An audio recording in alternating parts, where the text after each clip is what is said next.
The morning sun cast long shadows across the marble floors of the Élysée Palace as President Emmanuel Macron adjusted his tie one final time. Today would mark another chapter in France's complex relationship with its former African colonies. The visiting delegation from Burkina Faso had arrived earlier than expected. Their convoy of black vehicles creating quite a stir among the Parisian media gathered outside the palace gates. Among the delegation was a figure who had been making waves across West Africa, a young, articulate leader whose words carried the weight of a generation, tired of colonial hangovers. The French president had heard whispers about this individual, someone who spoke with the fire of independence movements but possessed the diplomatic skills of seasoned politicians. The meeting room had been carefully prepared according to protocol. French flags stood proudly alongside those of Burkina Faso, while translators took their positions despite knowing that most of the conversation would flow in perfect French.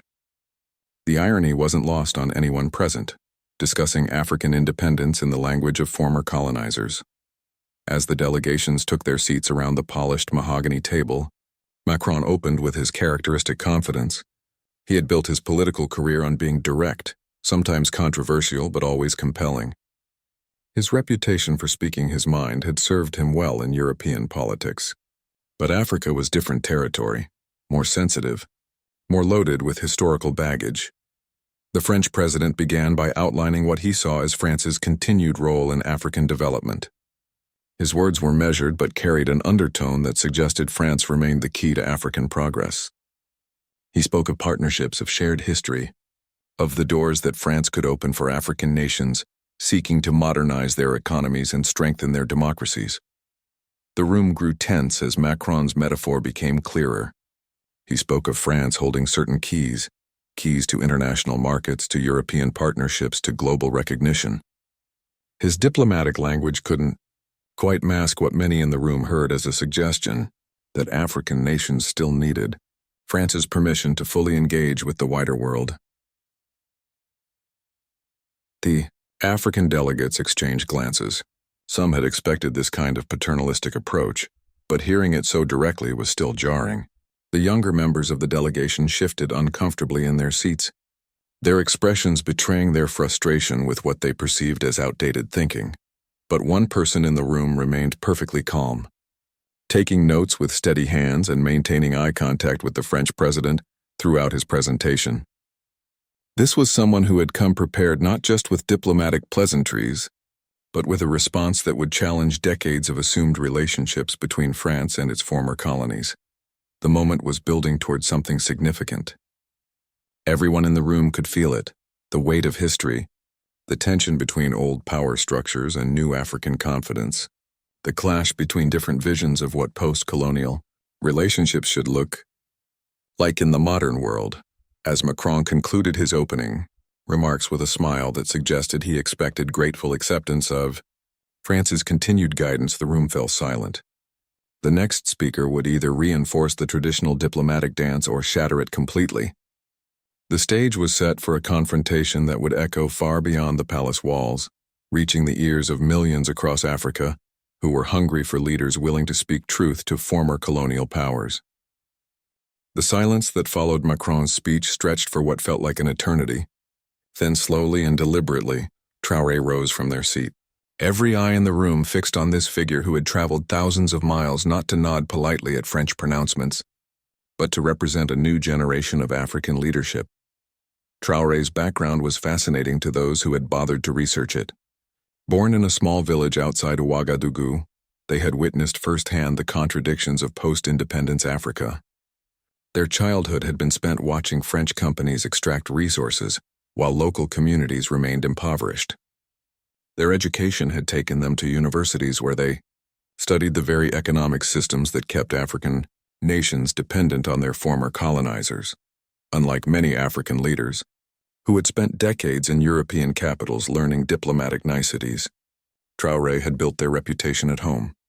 They had organized local communities, challenged corrupt officials, and spoken at gatherings where ordinary Africans shared their frustrations with leaders who seemed more comfortable in Paris than in their own capitals. The French delegation had expected someone more traditional, a perhaps an aging politician who would express gratitude for French aid while quietly accepting continued influence. Instead, they faced someone who embodied a different kind of African confidence, one that didn't need validation from former colonial powers. Traoré began speaking in a voice that was calm, but carried unmistakable steel. They thanked President Macron for his hospitality, acknowledging the beautiful palace and the careful preparations made for the meeting. But then their tone shifted, and everyone in the room sensed that something unprecedented was about to happen. The response came like a thunderbolt wrapped in diplomatic language. Traoré addressed Macron's metaphor directly, their words precise and devastating. If France believed it held the keys to African progress, then perhaps France had misunderstood the fundamental nature of independence. African nations, Traoré declared, had their own doors that had been built by African hands, opened by African determination, and led to African solutions. The French interpreters found themselves translating words that challenged the very foundation of France-Africa relationships. This wasn't the usual diplomatic protest that could be smoothed over with promises of increased aid or investment. This was a fundamental rejection of the premise that African nations needed French permission to engage with the world. Traoré's delivery was masterful. They spoke with the passion of someone who had grown up seeing the real effects of neo-colonial policies, but with the precision of someone who understood exactly how power operated in international relations. Every word was calculated to pierce through the comfortable assumptions that had guided French policy toward Africa for decades. The room's atmosphere changed completely. French officials who had entered expecting a routine diplomatic meeting found themselves witnessing what felt like a historic moment. Some shifted uncomfortably, others leaned forward with interest, but all recognized that they were hearing something that would likely be quoted and analyzed for years to come. African delegates from other nations in the room felt a mixture of excitement and anxiety.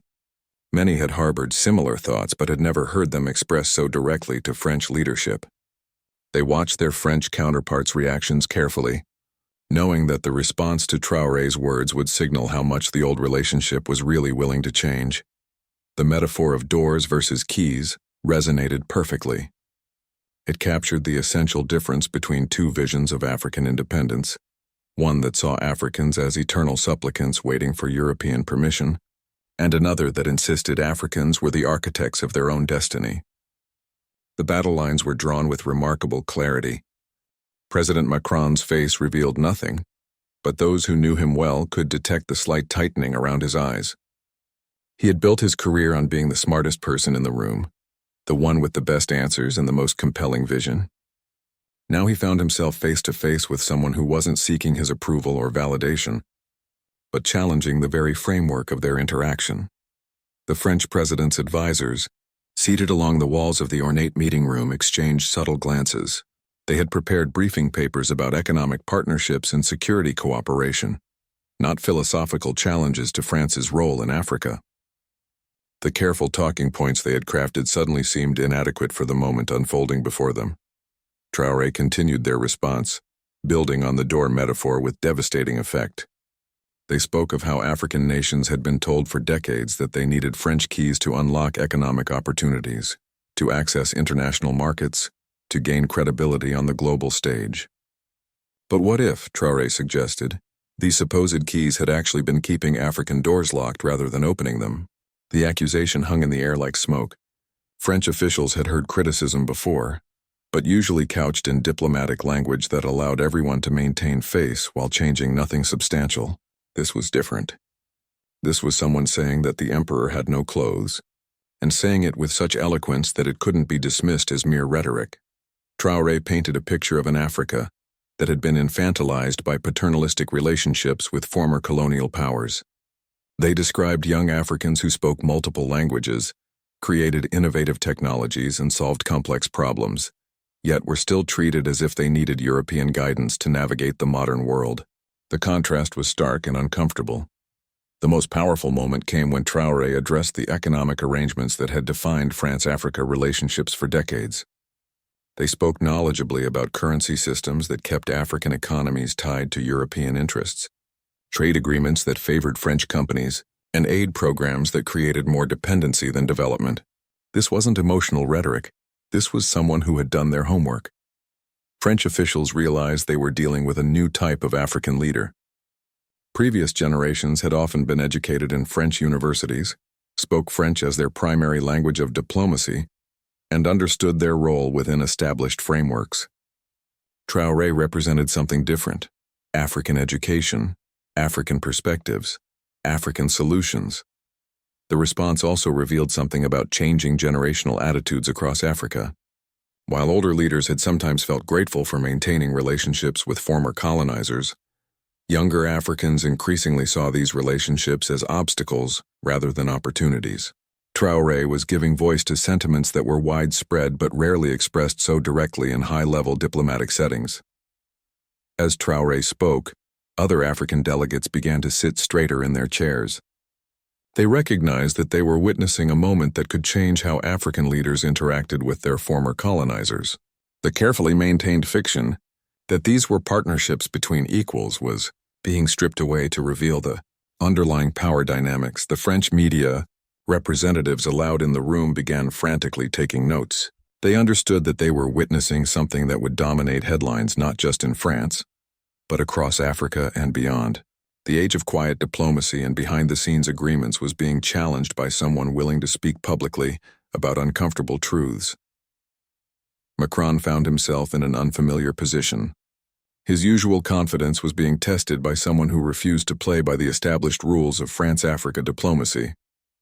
The question now was how the French president would respond to this unprecedented challenge to French assumptions about their relationship with African nations. Within hours of the meeting, WhatsApp groups across Africa were buzzing with excitement. Someone had finally said what millions had been thinking for decades. University students in Lagos shared clips of Traoré's words.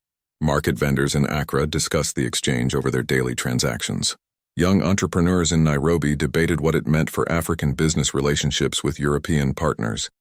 The response was electric and immediate. Social media platforms exploded with discussions about African independence, neocolonialism, and the future of continent-to-continent relationships.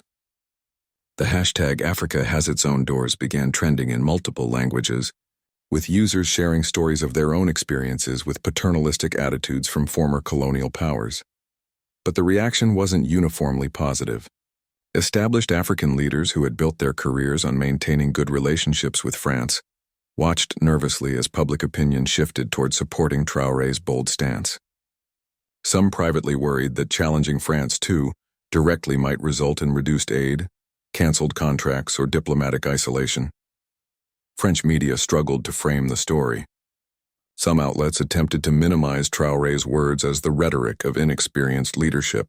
Others acknowledged that the exchange reflected growing sentiment across Africa, but questioned whether confrontation was the best path forward. A few brave commentators admitted that perhaps it was time for France to genuinely reconsider its approach to African relationships. The international community took notice immediately. American diplomats began crafting strategies to capitalize on any cooling of France-Africa relationships. Chinese representatives quietly reached out to African contacts, suggesting that China had never claimed to hold keys to anyone's doors. British officials wondered if similar challenges to their own African relationships might be coming. European Union headquarters in Brussels became a hive of activity as officials tried to understand what Traoré's words meant for broader EU-Africa partnerships. Were other African leaders thinking similar thoughts? Was this an isolated incident or a sign of fundamental changes in how African nations wanted to engage with their former colonizers? In Burkina Faso, the response was overwhelming. Traoré's words were broadcast on local radio stations, discussed in village meetings, and celebrated in urban centers. Citizens who had felt marginalized by international relationships that seemed to benefit everyone except ordinary Africans suddenly felt represented on the global stage. The economic implications began to emerge quickly. French companies with significant African operations started receiving questions from their boards about potential risks. Stock prices fluctuated as investors tried to understand whether this diplomatic exchange might signal broader changes in business relationships between France and its former colonies. African entrepreneurs and business leaders found themselves energized by Traoré's message. Many had felt constrained by systems that seemed designed to channel African resources toward European markets rather than building African wealth. The idea of having their own doors suggested possibilities for direct relationships with global partners, without European intermediaries. Universities across Africa organized emergency seminars to discuss the implications of the exchange. Economics professors analyzed what genuine independence might mean for African monetary systems. Political science students debated whether confrontational diplomacy was more effective than traditional approaches. History departments examined parallels with other independence movements. The youth response was particularly enthusiastic. Young Africans who had grown up with internet access and global perspectives had long chafed at suggestions that they needed European guidance. Traoré's words validated their belief that African solutions to African problems were not only possible but preferable. Religious leaders found themselves drawn into the conversation as their congregations asked for guidance on how to understand the changing relationship between Africa and its former colonizers. Some preached about the dignity of all peoples, while others focused on themes of justice and self-determination. Even in rural areas with limited media access, word spread quickly through traditional communication networks. The story resonated because it addressed feelings that many Africans had experienced but rarely heard expressed in international forums. The metaphor of doors versus keys was simple enough for anyone to understand, but powerful enough to capture complex political and economic realities. President Macron returned to his private office after the meeting, his usual post-diplomatic confidence replaced by thoughtful concern. His advisors gathered around the mahogany desk where so many crucial decisions had been made, but none had prepared detailed strategies for responding to such a direct challenge to French influence in Africa. The French president understood that his response in the coming days would be crucial. Dismissed Traoré's words too quickly, and he risked appearing arrogant and out of touch with changing African sentiment. Take them too seriously, and he might signal that France was prepared to abandon decades of carefully cultivated influence across the continent. Intelligence reports began flowing into the Élysée Palace from French embassies across Africa. The response to Traoré's words was overwhelmingly positive among ordinary citizens, but mixed among established political leaders. Some African presidents privately supported France's continued involvement, while others were beginning to make their own statements about African independence and self-determination. Meanwhile, China's ambassador to the African Union was working overtime. Beijing had been quietly building relationships across Africa for years, offering infrastructure development without the political conditions that often accompanied Western aid. Traoré's challenge to European influence created an opening that Chinese diplomats were eager to explore. The United States found itself in an interesting position. American foreign policy had sometimes criticized European neo-colonialism in Africa, but U.S. officials also understood the value of stable relationships with African nations. State Department analysts worked to craft a response that supported African sovereignty while maintaining good relations with European allies. Russia, with its own growing interests in Africa, saw opportunity in the diplomatic tension. Russian media outlets amplified Traoré's words, framing them as evidence that Africans were rejecting Western influence in favor of more respectful partnerships. Moscow's African outreach program suddenly received increased funding and attention. Back in France, public opinion was divided. Some French citizens supported their president's traditional approach to Africa, viewing French influence as beneficial for both continents. Others, particularly younger French people with African heritage, found themselves agreeing with Traoré's critique of paternalistic relationships. French business leaders requested urgent meetings with government officials. Companies with significant African operations wanted to understand whether their investments were at risk. Some began quietly reaching out to African partners to gauge sentiment and explore whether business relationships might continue even if diplomatic relationships cooled. The academic world became intensely engaged with the exchange. Universities across Europe and Africa organized conferences to discuss the implications of Traoré's words.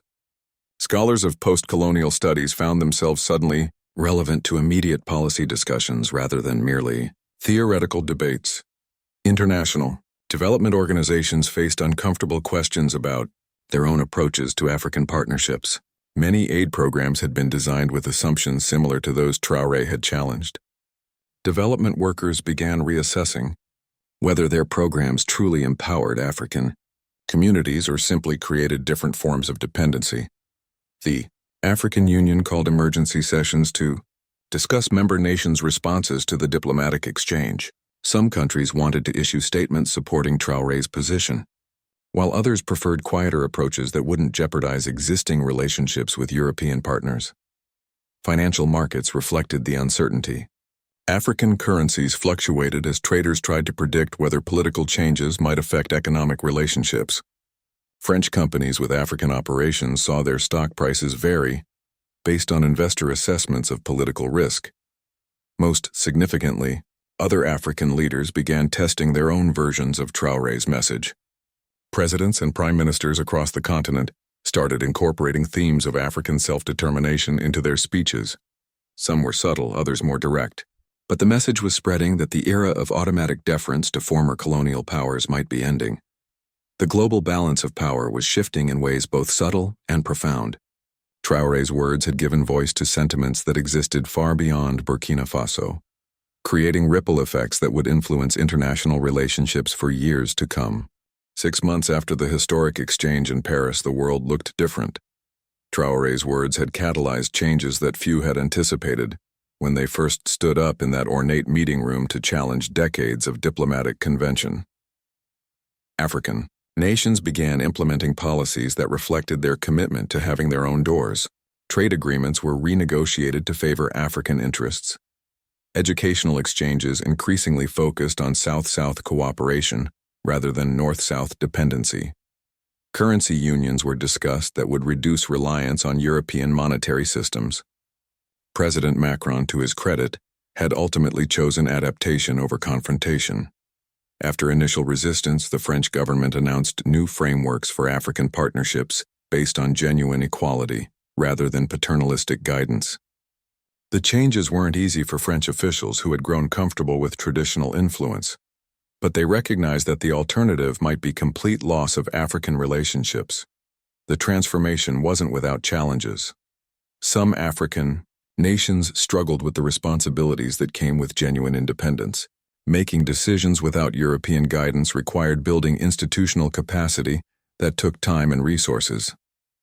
Not every door that Africans opened led to immediate success, but the failures were theirs to learn from rather than burdens imposed by others. Economic relationships evolved in fascinating ways.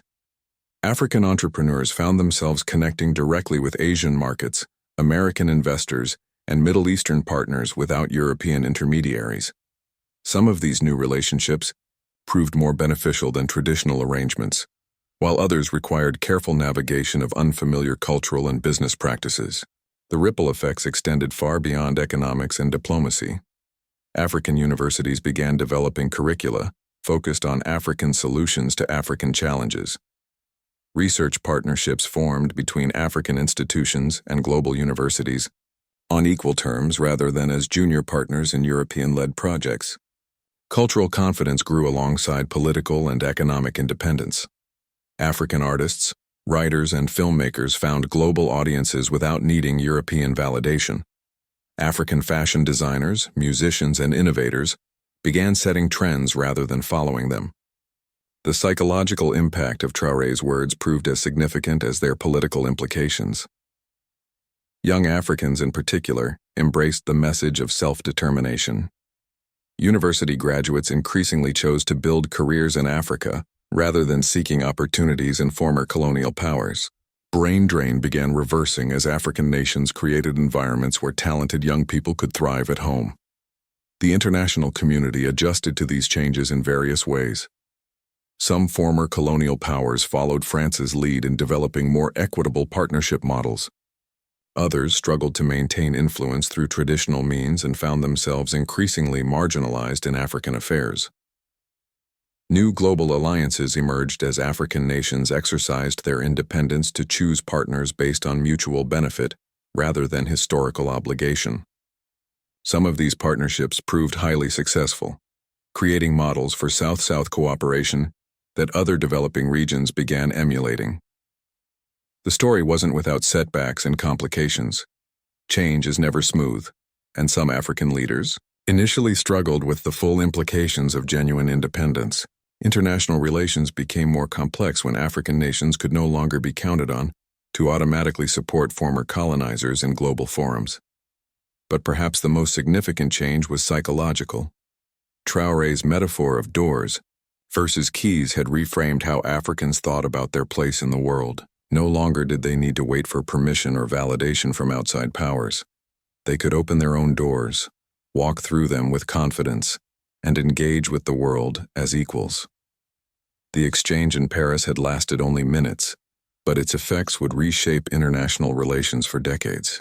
Traoré had given voice to aspirations that existed across Africa and beyond, proving that sometimes the most powerful diplomacy comes not from compromise and careful language, but from someone willing to speak truth with clarity and courage. As African nations continued building their own doors and walking through them with increasing confidence, the world was reminded that genuine progress often requires challenging comfortable assumptions about power, partnership, and the possibilities for human dignity and international relations. The keys were no longer needed because the doors belonged to those with the courage to open them.